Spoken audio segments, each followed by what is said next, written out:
Recently, my husband and I shared a video about purchasing our third rental property and building a legacy for our children, choosing to sacrifice certain luxuries today so our kids can live wisely and freely tomorrow. That video reached over 5.6 million views, and while so many of you were supportive, there were also plenty of critics. Some said our children will despise us, that we're robbing them of their childhood, but I wanted to take a moment while we're checking on one of our rental homes and preparing to welcome a new tenant to share why we chose this path and how it's truly been a blessing to our family, our marriage, and others. Years ago, my baby sister got married and had a little girl with an incredible man. But because of a felony charge he'd had over a decade earlier, they'd face rejection after rejection trying to rent an apartment.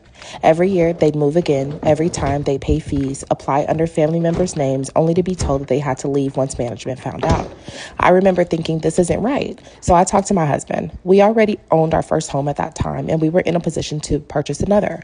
I asked him what he thought about buying another home, not for profit, but to give my sister's family a place of stability.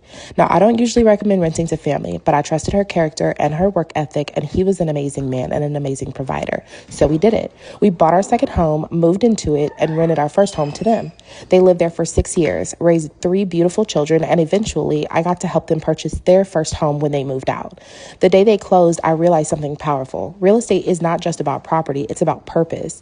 It gives you the power to open doors for others, to extend grace, and to create opportunities where the world might say no.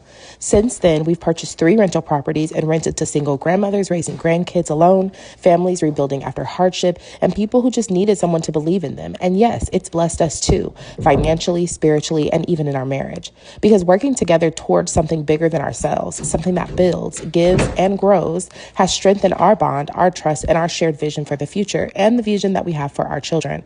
So, to those who left negative comments, thank you, because you've inspired us to take this next step. Stay tuned as my husband and I are flipping our very first property.